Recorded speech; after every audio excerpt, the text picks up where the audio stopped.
ನಮಸ್ಕಾರ ಎಲ್ರಿಗೂ. ಹಾಗೆ ಈ ಒಂದು ಚಾನಲಲ್ಲಿ ಆರ್ಮಿ ರಿಲೇಟೆಡ್ ವೀಡಿಯೋಸ್ ಹಾಕೋಣ ಅಂತ ಹೇಳಿಬಿಟ್ಟು ಈ ಒಂದು ಚಾನಲ್ನ ಶುರು ಮಾಡಿದ್ವಿ. ಸೊ ನಿಮ್ಮೆಲ್ಲರ ಪ್ರೋತ್ಸಾಹ ಖಂಡಿತವಾಗ್ಲೂ ಬೇಕೇ ಬೇಕು. ಆ್ಯಂಡ್ ಈ ಚಾನಲಲ್ಲಿ ತುಂಬಾ ಇನ್ಫಾರ್ಮೇಷನ್ ಕೊಡುವಂತಹ ವಿಡಿಯೋಗಳನ್ನ ಮಾತ್ರ ಹಾಕ್ತೀನಿ. ಸೊ ಹಾಗಾಗಿ ನೀವು ಚಾನಲ್ನ ಸಬ್ಸ್ಕ್ರೈಬ್ ಮಾಡ್ಕೊಳ್ಳಿ. ಆ್ಯಂಡ್ ಇವತ್ತು ಈ ಒಂದು ವಿಡಿಯೋದಲ್ಲಿ ಮಹಾಕುಂಭಮೇಳಕ್ಕೆ ಯಾರೆಲ್ಲ ಆರ್ಮಿ ಪರ್ಸನ್ಸ್ ಮಹಾಕುಂಭಮೇಳಕ್ಕೆ ಈಸಿಯಾಗಿ ಆರ್ಮಿ ಕಡೆಯಿಂದ ಏನು ಫೆಸಿಲಿಟೀಸ್ ಇದೆ ಕುಂಭಮೇಳಕ್ಕೆ ಹೋಗೋದಕ್ಕೆ, ಯಾವ ರೀತಿ ಫೆಸಿಲಿಟೀಸ್ ಇದೆ ಅನ್ನೋದನ್ನ ನಾನೀಗ ತಿಳಿಸ್ಕೊಡ್ತೀನಿ ಬನ್ನಿ. ಸೊ ಇದು ಅಕ್ಬರ್ನ ಕಾಲದ್ದು. ಸೊ ನದಿ ಹತ್ರ ನಿಮಗೆ ದೊಡ್ಡದಾಗಿ ಏನು ಕೋಟೆ ಥರ ಕಾಣಿಸ್ತಾ ಇದೆ, ಸೊ ಅದೇ ಓಡಿ ಪೋರ್ಟು. ಇದರೊಳಗಡೆಯಿಂದ ನೀವು ಈಸಿಯಾಗಿ ಕುಂಭಮೇಳನ ಡೈರೆಕ್ಟ್ ಎಂಟ್ರಿ ತೊಗೋಬೋದು ಮತ್ತು ತ್ರಿವೇಣಿ ಸಂಗಮದಲ್ಲಿ ಕೂಡ ನೀವು ಆರಾಮಾಗಿ ಸ್ನಾನ ಮಾಡ್ಬೋದು, ಏನು ತೊಂದರೆ ಇಲ್ಲ. ಇದು ಕೆಲವು ದಿನ ಅಂದರೆ ಕೆಲವು ಟೈಮಲ್ಲಿ ಓಪನ್ ಇರುತ್ತೆ, ಕೆಲವು ಟೈಮಲ್ಲಿ ಕ್ಲೋಸ್ ಇರುತ್ತೆ. ಯಾಕಂದರೆ ಆರ್ಮಿ ಪರ್ಸನ್ಸ್ ಮಾತ್ರ ಇಲ್ಲಿ ಹೋಗೋವಂಥ ಅವಕಾಶ ಇರುತ್ತೆ. ಸೊ ಎಲ್ರಿಗೂ ಅವಕಾಶ ಇರೋದಿಲ್ಲ ಈ ಒಂದು ಪೋರ್ಟಿನ ಒಳಗಡೆ ಹೋಗೋದಕ್ಕೆ. ತೋರಿಸ್ತೀನಿ ನಾನು ನಿಮಗೆ ಏನೆಲ್ಲ ರೂಲ್ಸು ರೆಗ್ಯುಲೇಷನ್ಸ್ ಇದೆ ಅಂತ ಹೇಳಿ. ಹಾಗೆ ಇಲ್ಲೆಲ್ಲ ಬರಬೇಕು ಅಂತ ಅಂದರೆ ಸೊ ನಿಮ್ಮ ID ಕಾರ್ಡ್ ಆ್ಯಂಡ್ ನಿಮ್ಮ ಜೊತೆ ಬರೋರಿಗೆ ಡಿಪೆಂಡೆಂಟ್ ಕಾರ್ಡ್ ಕಂಪಲ್ಸರಿ ಇಲ್ಲಿ ನೀವು ತೋರಿಸಲೇಬೇಕು. ಇಲ್ಲಿ ತುಂಬಾ ಚೆಕ್ಕಿಂಗ್ ಆಗುತ್ತೆ ಒಳಗಡೆ. ಸೊ ನೀವು ಕಂಪಲ್ಸರಿ ಇಲ್ಲಿ ತೋರಿಸಿದ್ರೆ ಮಾತ್ರ ನಿಮ್ಮನ್ನು ಒಳಗಡೆ ಬಿಡ್ತಾರೆ. ಸೊ ಅನಾವಶ್ಯಕವಾಗಿ ಯಾರನ್ನು ಕೂಡ ಇಲ್ಲಿ ಒಳಗಡೆ ಬಿಡೋದಿಲ್ಲ, ಡಿಪೆಂಡೆಂಟ್ ಕಾರ್ಡ್ ಇದ್ದರೆ ಮಾತ್ರ. ಆ್ಯಂಡ್ ಇಲ್ಲಿ ನೀವು ಒಳಗಡೆ ಬಂದು ನಿಮ್ಮ ಗಾಡಿನ ಪಾರ್ಕಿಂಗ್ ಮಾಡೋದಕ್ಕೆ ಕೂಡ ವ್ಯವಸ್ಥೆ ಇದೆ. 2 ವೀಲರ್ 4 ವೀಲರ್ನ ನೀವು ಆರಾಮಾಗಿ ಗಾಡಿ ಪಾರ್ಕಿಂಗ್ ಮಾಡಿ. ಸೊ ಇಲ್ಲಿ ನಿಮಗೆ ಹೆಲ್ಪಿಂಗ್ ಇರ್ತಾರೆ. ಸೊ ಇವರನ್ನ ಕೇಳಿದ್ರೆ ಇವರು ನಿಮಗೆ ಪಾಸ್ನ ಕೊಡ್ತಾರೆ, ಎಷ್ಟು ಜನ ಹೋಗ್ತಿದ್ದೀವಿ ಆ್ಯಂಡ್ ಮಕ್ಕಳೆಷ್ಟು ದೊಡ್ಡವರೆಷ್ಟು. ಸೊ ಎಲ್ಲನೂ ಕೂಡ ಇಲ್ಲಿ ಪಾಸ್ನ ತೊಗೊಂಡು ನಾವು ಮುಂದೆ ಹೋಗಬೇಕಾಗುತ್ತೆ. ಪಾಸ್ ಇದ್ದರೆ ಮಾತ್ರ ಇಲ್ಲಿ ಅಲೋ ಬಿಡ್ತಾರೆ ಒಳಗಡೆ. ಇಲ್ಲ ಅಂದರೆ ಈ ಒಂದು ಏನು ಇಲ್ಲಿ ನೋಡ್ತಾ ಇದೀವಲ್ಲ ಮುಂದೆ ಹೋಗೋದಕ್ಕೆ ಪಾಸ್ ಇಲ್ಲ ಅಂದರೆ ಯಾವುದೇ ಕಾರಣಕ್ಕೂ ಇಲ್ಲಿ ಅಲೋ ಇಲ್ಲ. ಹಾಗೆ ಇದ್ರೊಳಗಡೆನೂ ಒಂದು ಪಾತಾಳಪುರಿ ಟೆಂಪಲ್ ಇದೆ. ಸೊ ನಾನು ಅದನ್ನು ನೆಕ್ಸ್ಟ್ ಬ್ಲಾಗಲ್ಲಿ ಹಾಕ್ತೀನಿ, ಕಂಪ್ಲೀಟ್ ವಿಡಿಯೋ ಮಾಡಿಬಿಟ್ಟು. ಜಸ್ಟ್ ಇಲ್ಲಿ ಒಂದು ಇಂಟ್ರೊಡಕ್ಷನ್ ಕೊಟ್ಬಿಡೋಣ ಕುಂಭಮೇಳಕ್ಕೆ ಹೇಗೆ ಹೋಗೋದು ಅಂತ ನಾನು ಇಲ್ಲಿ ಹೇಳ್ತಾ ಇದ್ದೀನಿ.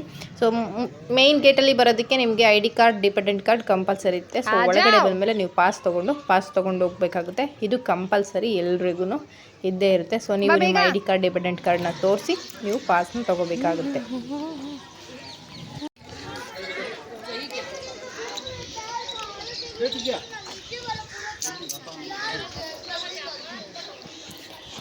ಇದು ಬಂದು ಕೋಟೆ ಅಕ್ಬರ್ನ ಕಾಲದ್ದು. ತುಂಬಾ ಚೆನ್ನಾಗಿದೆ ಒಳಗಡೆ ಕೋಟೆ. ಸೊ ಇದನ್ನು ಆ್ಯಕ್ಚುಲಿ ವಿಡಿಯೋ ಮಾಡಬೇಕಂದ್ರೆ 1 ಡೇ ತೊಗೊಳುತ್ತೆ. ಸೊ ಇದು ಪೂರ್ತಿ ಡಿಫೆನ್ಸ್ ತೊಗೊಂಡಿರೋದೇ ಈ ಒಂದು ಜಾಗ.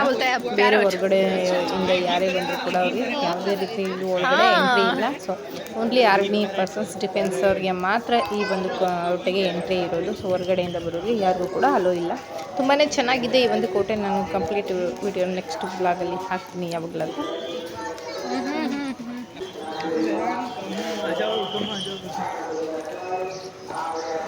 ಕಂಟ್ರೋಲ್ ಆಗಿದೆ ಮೇಡಮ್ ನೋಡಿ. ಅಕ್ಬರ್ ಕೋಟೆ ಇದು. ಸಂಗಮ್ ಇಲ್ಲಿ ಕಾಣಿಸ್ತಿದ್ಯಾ ನದಿ, ಸ್ವಿಮ್ ಮಾಡ್ತಾ ಇರೋದು. ಓಕೆ. ಹಾಗೆ ಬರಬೇಕಾದ್ರೂ ಅಷ್ಟೇ ನಿಮಗೆ ಪಾಸ್ ತುಂಬಾ ಇಂಪಾರ್ಟೆಂಟ್ ಆಗಿರುತ್ತೆ. ಹೋಗ್ಬೇಕಾದ್ರೆ ನಾವು ಪಾಸ್ ತೋರಿಸಿ ಹೋಗ್ತೀವಿ, ಬಟ್ ಬರಬೇಕಾದ್ರೂ ಅಷ್ಟೇ ಪಾಸ್ ಇದ್ದರೆ ಮಾತ್ರ ನಮಗೆ ಒಳಗಡೆ ಬಿಡ್ತಾರೆ, ಇಲ್ಲದ್ರೆ ಒಳಗಡೆ ಬಿಡೋದು. ಅಲ್ಲಿಂದ ನೀವು ಮುಂದೆ ಹೋಗಿ ಲೆಫ್ಟಲ್ಲಿ ಎಲ್ಲೋ ಕಲರ್ ಬೋರ್ಡ್ ಕಾಣಿಸ್ತಿದ್ರೆ ಬ್ಯಾನರ್. ಸೊ ಅಲ್ಲೇ ನಿಮಗೆ ಫೆಸಿಲಿಟೀಸ್ ಇದೆ. ಸೊ ನೀವು ಅಲ್ಲಿ ಬೇಕಂದರೆ ತೊಗೋಬೋದು, ಇಲ್ಲ ಅಂದರೆ ರೂಮ್ಸ್ ಅವೈಲೇಬಿಲಿಟಿ ಇರುತ್ತೆ. ರೂಮ್ಸ್ ಅದು ತೊಗೋಬೋದು, ನೀವು ಆರಾಮಾಗಿ ತೊಗೋಬೋದು, ಏನು ತೊಂದರೆ ಇಲ್ಲ. ಹಾಗೆ ನೀವು ಇಲ್ಲಿ ಡೈರೆಕ್ಟಾಗಿ ನೀವು VIP ಪಾಸ್ನ ತೊಗೊಂಡು ನೀವು ಡೈರೆಕ್ಟಾಗಿ ಇಲ್ಲಿ ಬೋಟಿಂಗ್ ಹೋಗ್ಬೋದು. ಡೈರೆಕ್ಟ್ ಸಂಗಮ್ಗೆ ನಿಮ್ಮನ್ನು ಕರ್ಕೊಂಡು ಹೋಗ್ತಾರೆ. ಸೊ ಆರಾಮಾಗಿ ನೀವು ಇಲ್ಲಿಂದ ಹೋಗ್ಬೋದು. ಮತ್ತು ಇನ್ನೊಂದು ಜಾಗ ಇದೆ, ಅದು ಕೂಡ ನಾನು ನೆಕ್ಸ್ಟ್ ಬ್ಲಾಗಲ್ಲಿ ತೋರಿಸ್ತೀನಿ. ನೀವು ಅಲ್ಲಿಂದ ಕೂಡ ಹೋಗ್ಬೋದು, ಏನು ತೊಂದರೆ ಇಲ್ಲ. ಅಷ್ಟು ರಶ್ ಇರೋದಿಲ್ಲ, ಪೂರ್ತಿ ಖಾಲಿ ಇರುತ್ತೆ.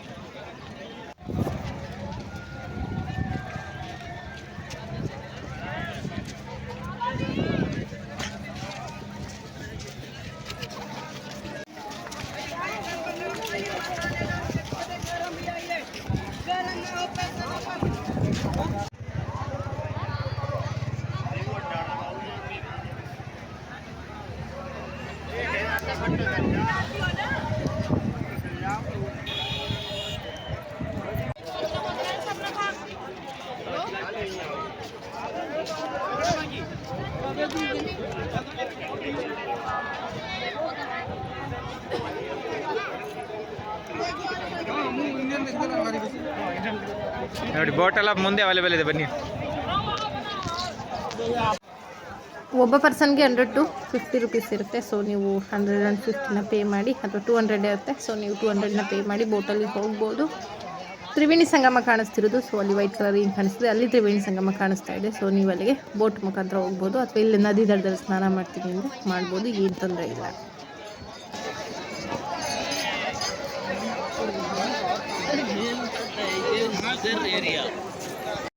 ನೀವು ಸೆಕ್ಟರ್ 3ಗೆ ಬಂದರೆ ಇಂಡಿಯನ್ ಆರ್ಮಿ ಫೆಸಿಲಿಟೀಸು ತೊಗೋಬೋದು. ಸೊ ಯಾರೆಲ್ಲ ಆರ್ಮಿನಲ್ಲಿ ಇರ್ತೀರ ಪರ್ಸನ್ಸು, ಸೊ ನೀವು ಸೆಕ್ಟರ್ 3ಗೆ ಬಂದರೆ ನೀವು ಆರಾಮಾಗಿ ಈ ಒಂದು ಫೆಸಿಲಿಟಿನ ತೊಗೋಬೋದು. ಆ್ಯಂಡ್ ಇಲ್ಲಿ ಬಡೆ ಹನುಮಾನ್ ಟೆಂಪಲ್ ಇದೆ, 32 ಘಾಟ್ಗೆ ಹೋಗೋದಕ್ಕೆ ನಿಯರ್ ಇದೆ. ಆ್ಯಂಡ್ ತ್ರಿವೇಣಿ ಸಂಗಮಕ್ಕೆ ಇಲ್ಲಿಂದ ನೀವು ಕಾಲ್ನಡಿಗೆಯಲ್ಲಿ ಹೋಗ್ಬೋದು, ಏನೂ ತೊಂದರೆ ಇಲ್ಲ. ವೆಹಿಕಲ್ಸ್ ಕೂಡ ಅವೈಲಬಿಲಿಟಿ ಇದೆ, ನೀವು ಹೋಗ್ತೀವಿ ಅಂದರೆ ಸೈಕಲ್ ರೀತಿ ಅಥವಾ ರಿಕ್ಷಾಗಳು, ಸೊ ನೀವು ಅದರಲ್ಲಿ ಹೋಗ್ಬೋದು.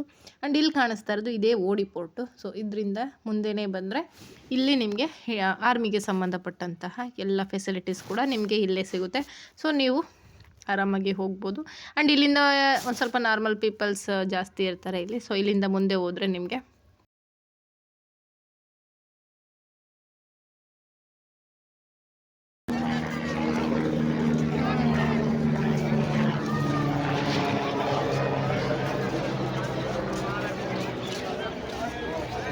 ಎಲ್ಲೋದ್ರಂತಾರ ಅದೇ ಬಡೆ ಹನುಮಾನ್ ದೇವಸ್ಥಾನ, ಅಲ್ಲಿ ಬಡೆ ಹನುಮಾನ್ ದೇವಸ್ಥಾನ. ಅದೇ ಬಡ ಹನುಮನ್ ದೇವಸ್ಥಾನ ಅಲ್ಲಿ ಕಾಣಿಸ್ತಿದ್ರೆ, ಅದೇ ಗೇಟ್ ಬಡೆ ಹನುಮನ್ ದೇವಸ್ಥಾನ. ನಾವು ಹೋಗಿರ್ಲಿಲ್ವಲ್ಲಮ್ಮ, ಅದೇ. ಹಾಗೆ ಅಕ್ಬರ್ ಪೋರ್ಟಿನ ಮೇಲ್ಗಡೆ ನಿಂತರೆ ವ್ಯೂ ಪಾಯಿಂಟ್ ತುಂಬಾ ಚೆನ್ನಾಗಿ ಕಾಣುತ್ತೆ. ಆ್ಯಕ್ಚುಲಿ ನಾನಿಲ್ಲಿ ಅರ್ಧದಿಂದ ನಿಮಗೆ ತೋರಿಸ್ತಾ ಇರೋದು, ಪೂರ್ತಿ ಮೇಲ್ಗಡೆ ಹೋದಾಗ ವ್ಯೂ ಪಾಯಿಂಟ್ ತುಂಬಾ ಚೆನ್ನಾಗಿ ಕಾಣಿಸುತ್ತೆ. ನಾರ್ಮಲ್ ಪೀಪಲ್ಸಿಗೆಲ್ಲ ಆರ್ಮಿ ಪರ್ಸನ್ಸು ಆರಾಮಾಗಿ ನೋಡ್ಬೋದು, ಏನು ತೊಂದರೆ ಇಲ್ಲ. ಸೊ ನೀವು ಅಕ್ಬರ್ ಪೋರ್ಟ್ ಅಥವಾ ಓಡಿ ಪೋರ್ಟ್ನ ನೀವು ಆರಾಮಾಗಿ ಹೋದರೆ ನೀವು ಆರಾಮಾಗಿ ಮಹಾಕುಂಭಮೇಳನ ನೋಡಿಕೊಂಡು ಸ್ನಾನ ಮಾಡಿಕೊಂಡು ಬೋಟಿಂಗಲ್ಲಿ ಹೋಗೋದಿದ್ರೆ ಹೋಗಿ ನೀಟಾಗಿ ಬರ್ಬೋದು.